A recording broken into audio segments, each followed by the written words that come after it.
Let sad things make you sad. Let happy things make you happy.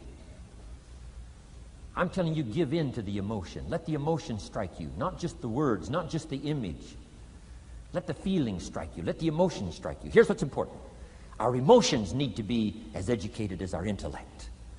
Our emotions need to be educated as well as our intellect. It's important to know how to feel. It's important to know how to respond. It's important to let life in. Let it touch you.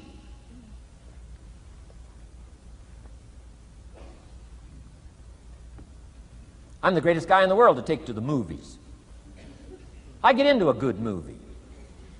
I want a good movie. Make me laugh, make me cry, scare me to death, teach me something, take me high, take me low. Just don't leave me as I was when I came in.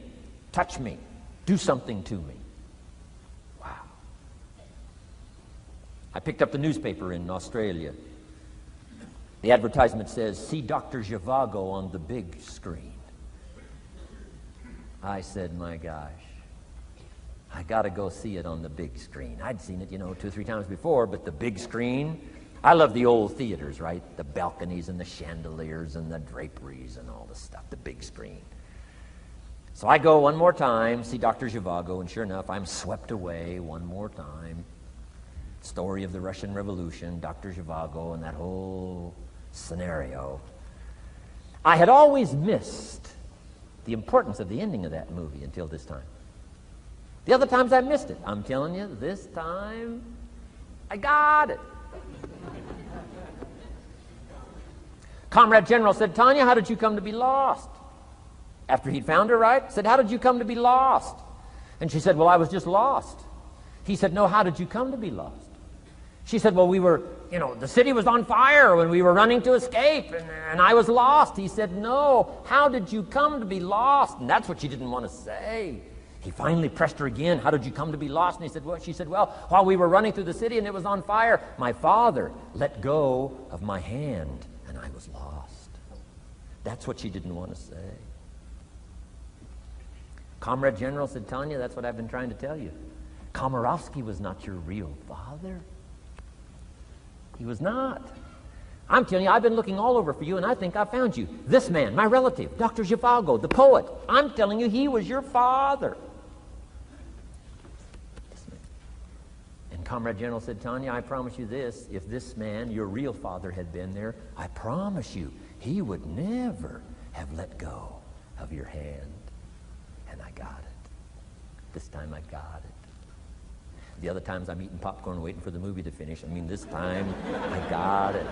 I got it. I got it. I'm asking you to get it.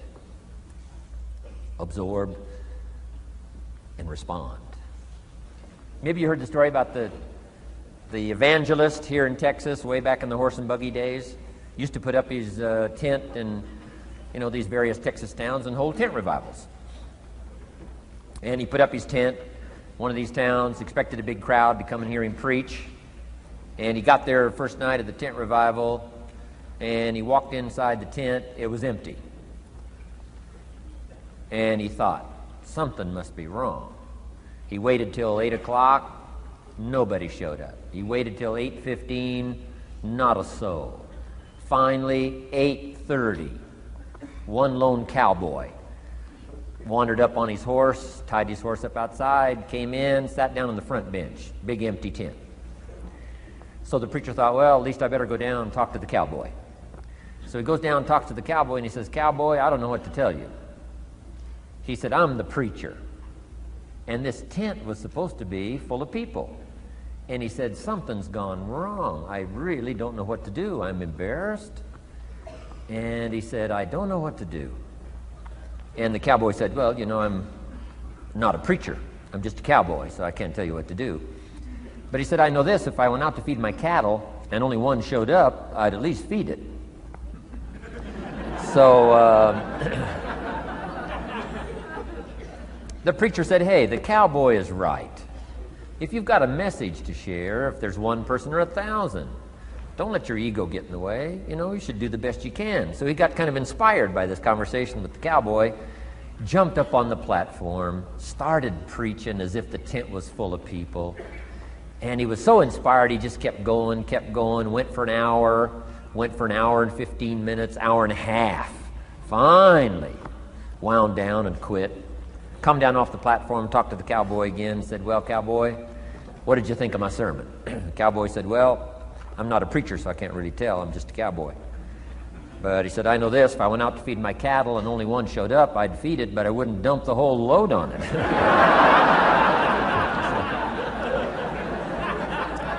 So,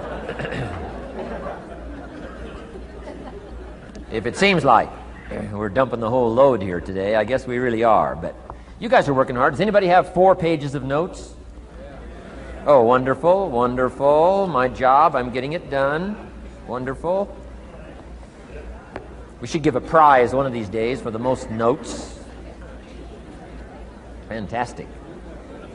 I congratulate you. You're working as hard as I am. I appreciate that.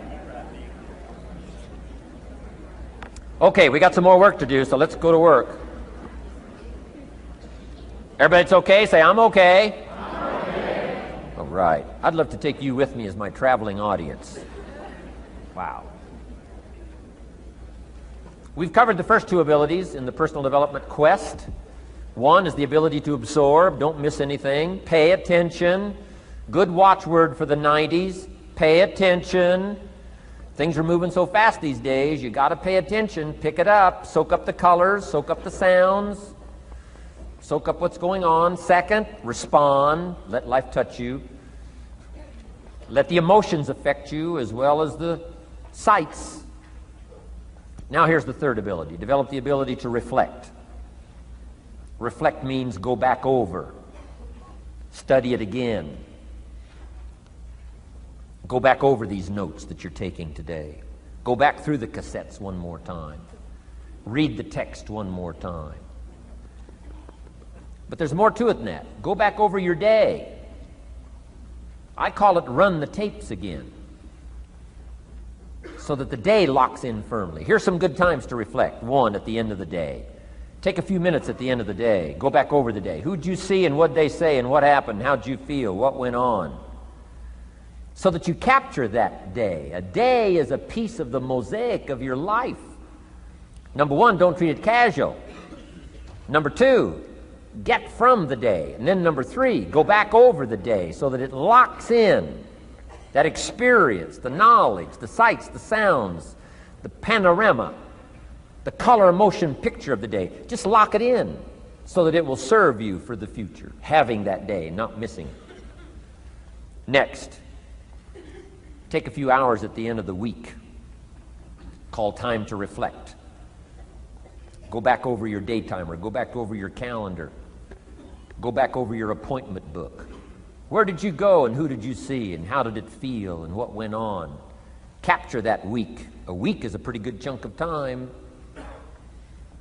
Next, take half a day at the end of the month, called time to reflect.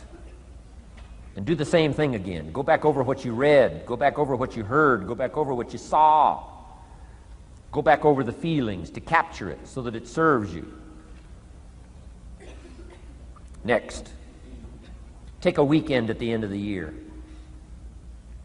to establish this year now firmly in your consciousness, firmly in your experience bank, so that you've got it, so that it never disappears. Good ability to acquire, the ability to reflect. Go back over. Remember. Remember. Remember. It's so valuable to be able to remember the thought, remember the idea, remember the experience, remember the occasion, remember the day, remember the weather, remember the emotion, remember the complexity, remember the highs, remember the lows. So valuable at the end of the day. Lock that day in. Lock the month in. Lock the week in. Lock the year in. Old Testament says a unique scenario unfolded according to the law, and that was they worked 9 years, and the 10th year was a sabbatical.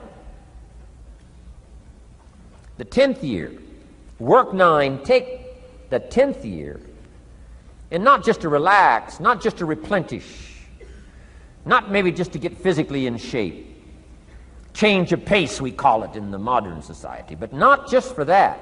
I'm sure that in ancient days, that sabbatical was to go over the last 9 years, what went right and what went wrong, and what worked well and what didn't work well. And how did you grow, and how did you learn, and how did you change, and what have you got now after 9 years that you didn't have at the beginning of the 9 years? See, that's so valuable, a sabbatical, some time. There's also something to be said for solitude when you reflect. Sometimes you can reflect with somebody. Husband and wife reflect on the past year, right? Parents reflect with their children on the past year. How did we do it, and how didn't we do it, and how could we improve? Colleagues can reflect with each other. But now here's one of the most important. You've got to learn to reflect with yourself. There's something to be said for solitude. There's something to be said for taking those occasions to shut out the world and shut out everything else for a while. I've got a motorhome. That's how I do it. With my motorcycle on the back. And I head for the mountains and ride the Jeep trails, where there's very few human beings on the Jeep trails, or out in the desert somewhere. It's called my time to get away. When you live a very public life, you treasure solitude. A chance to reflect, go back over my life, go back over my skills, go back over my experiences.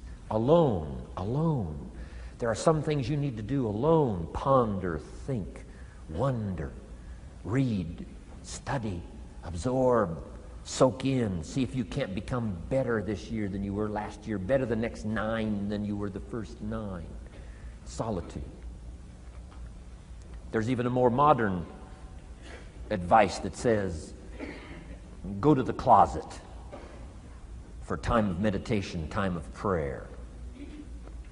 Go to the closet. Closet meaning what? Away. And there's even a graphic description of the away. It said, enter into your closet and what? Got some students here, I'm sure. What? Close the door. For what? Just to shut out everything. Life is experience, and touching and seeing and looking and doing and acting and disciplines and all the stuff. But sometimes, this is where this reflecting is so important, to shut the door. To shut the door and wonder. Prayer, contemplation, thinking, and let things move in to your consciousness and awareness that no other way can it be done.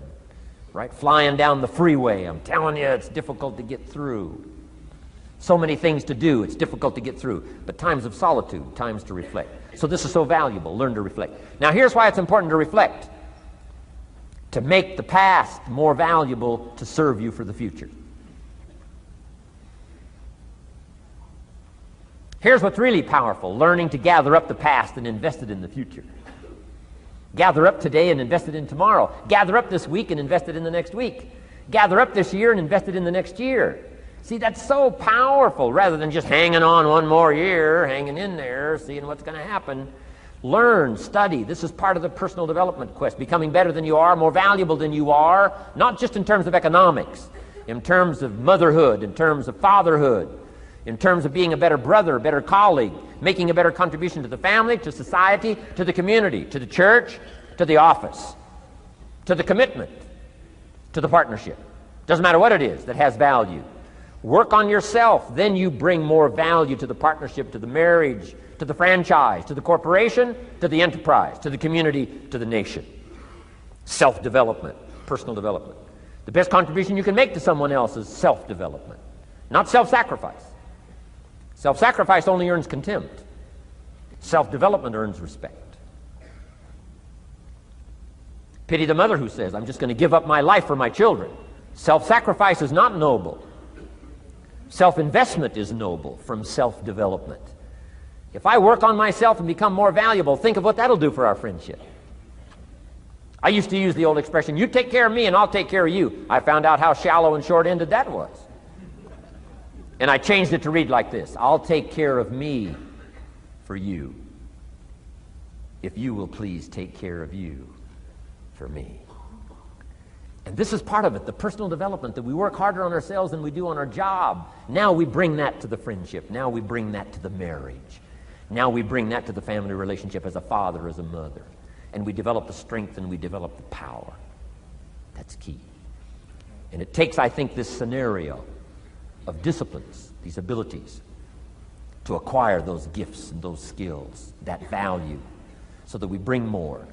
Now, we bring more to the next week. We bring more to the next month. We bring more to the next year if you follow this absorb, respond, and reflect.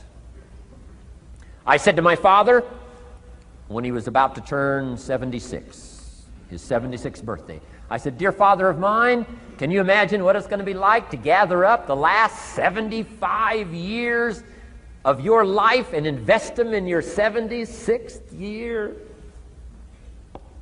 What a difference of philosophy, rather than just hanging on one more year. Gather up 75 and invest them in the next one. Gather up the last 6 years and invest it in the next year. See, that's so powerful in communication, which we're going to study soon. So powerful. So consider this. 1, the ability to absorb. 2, the ability to respond. 3, the ability to reflect. Here's number 4, develop the ability to act. Take action. Not hasty if it isn't required, but don't lose much time. Here's the time to act. When the idea is hot and the emotion is strong. That's the time to act. You say, "Mr. Rohn, I'd like to have a library like yours." See, if you feel strong about that, what you got to do is get the first book and then get the second book. Before the feeling passes and before the idea gets dim, action pronto, action immediate, action as soon as possible. Because if you don't, here's what happens. We call it the law of diminishing intent. We intend to when the idea strikes us. We intend to when the emotion is high. But now if you don't translate that into action fairly soon, now the intent starts to diminish. And a month from now it's cold. A year from now, can't be found. So act. Set up a discipline when the emotions are high and the idea is strong and clear and powerful. That's the time to set up the discipline. Somebody talks about good health and you're stirred. Says, "Right, I need to get a book on nutrition." Get the book before the idea passes and before the emotion gets cold. Go for the book. Start the library. Start the process. Fall on the floor. Do some push-ups. Action. Got to take action. Otherwise, the wisdom is wasted. Otherwise, the emotion soon passes. Unless you put it into a disciplined activity. Capture it. Disciplines is called how to capture the emotion and how to capture the wisdom and translate it into equity. Disciplines. Now, here's what's important about disciplines. All disciplines affect each other.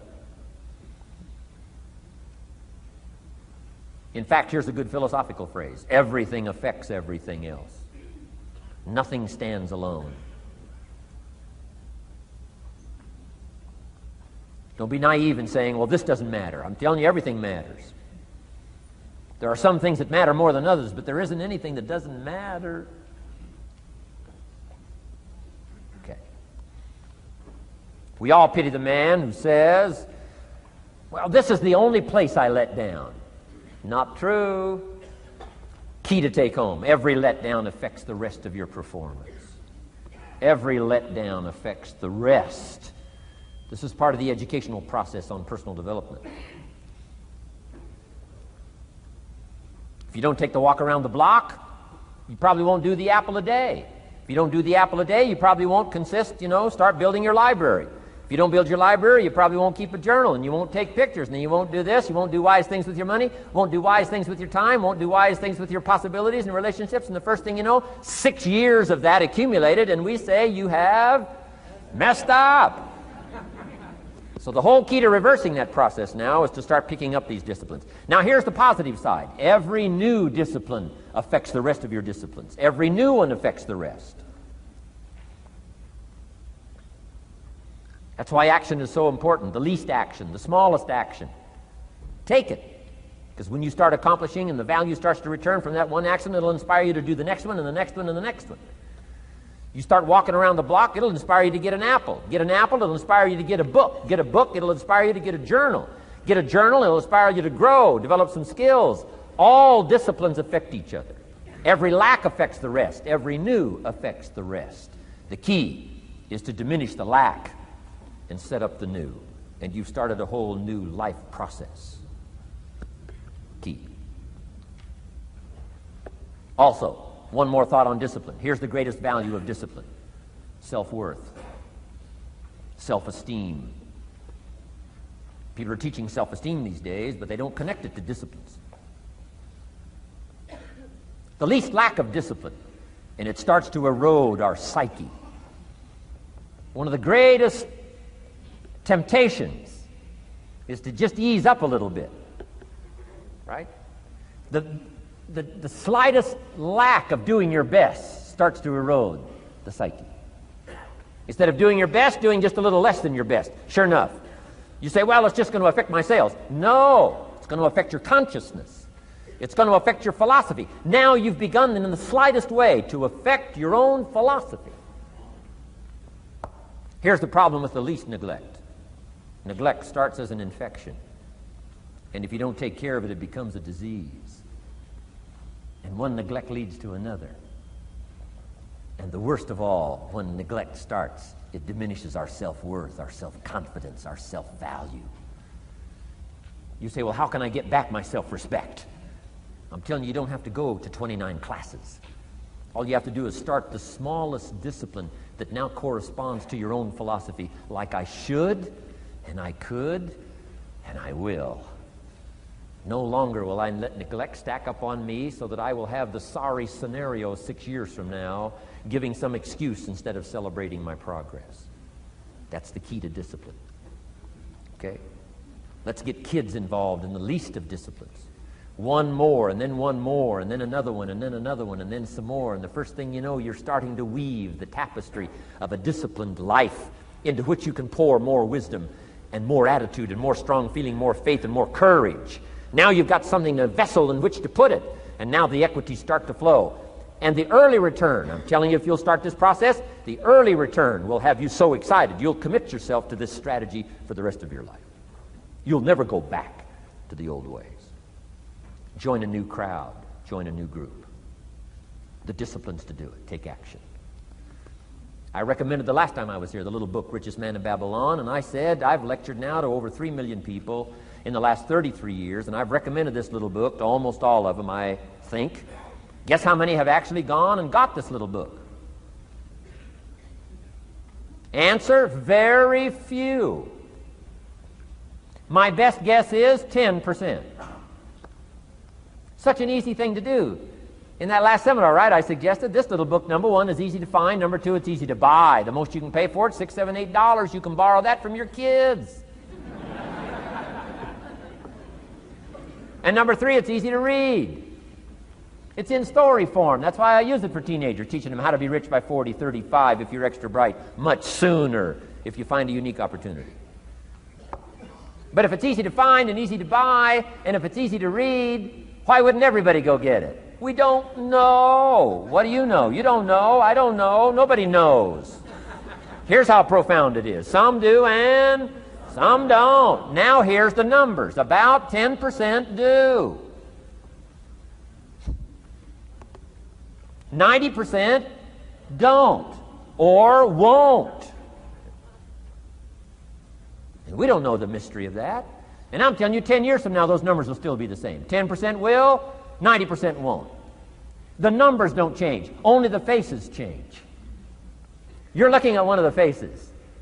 I used to belong to the 90% who couldn't be bothered even if it was easy. Guess how many people have a library card? Wisdom of the world available. Transform your life in any value amount you want. By the way, how much is a library card in Texas? Free. Here's what free is. Easy. I mean, it can't be any easier than free. Somebody says, well, would you bring it by? Well, no. At least you got to go get it. No.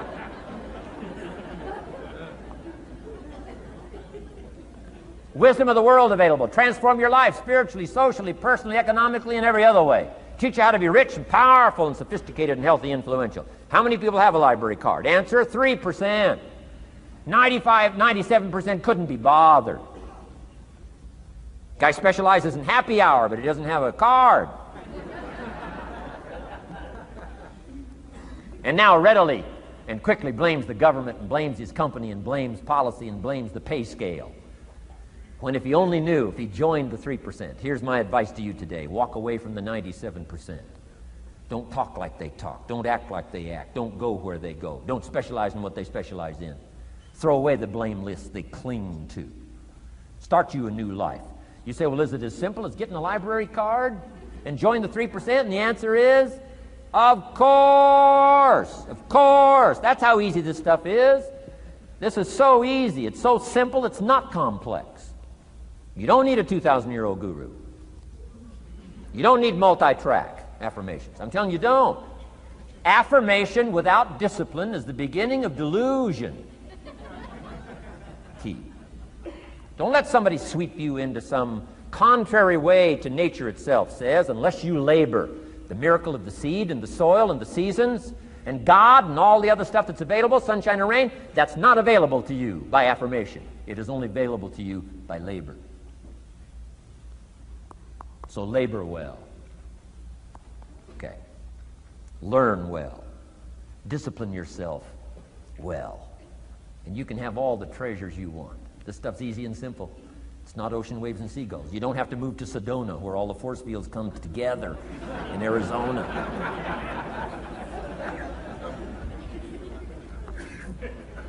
Let's teach our kids the simple ways to transform their health, number 1. Their economics, number 2. Their ability to communicate, number 3. Their life and treasure and lifestyle, number 4. Spirituality, number 5. And the list goes on and on. Let's not leave out any of the least of disciplines that encourage us to do the next one, to do the next one, to do the next one. First thing you know, this whole scenario for you is spinning up instead of out of control on the negative side. This is all you got to do. It's as simple as this. It's as simple as a start, committing yourself to life change. And once you start down this road, I promise you, you'll join the 10% and the 3%. We're going to talk financial independence in just a little while. Guess how many people can retire from the income of their own personal resources when it comes time to retire? Answer, 5%. In the most independent country in the world, 95% are dependent, 5% are independent. Take charge of your own retirement. I'm telling you, if you take charge of your own retirement through personal development and all these skills we've taught today, plus what's coming up, financial independence, I'm telling you, take charge of your own retirement, you can multiply it at least by 5, maybe by 10, maybe by 20, maybe by 100.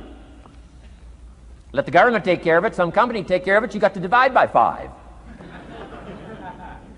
Take charge of your own life, take charge of your own day, take charge of your own conversation, take charge of your own family, take charge of your own possibilities.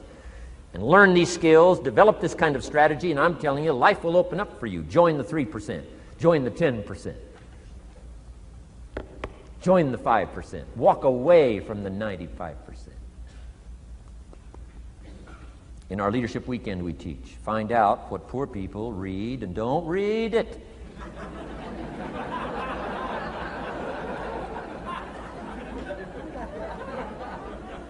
I'm telling you, don't talk like they talk. Lend a helping hand, but don't fall into their poor philosophical scenario. Don't blame what they blame.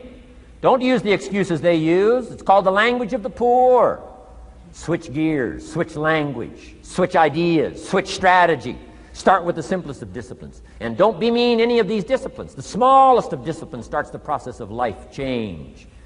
And if you'll invest in this thing called discipline, you can have whatever you wish. It's called the beginning of a miracle. Now here's the last clue on discipline. Do the best you can. We covered earlier.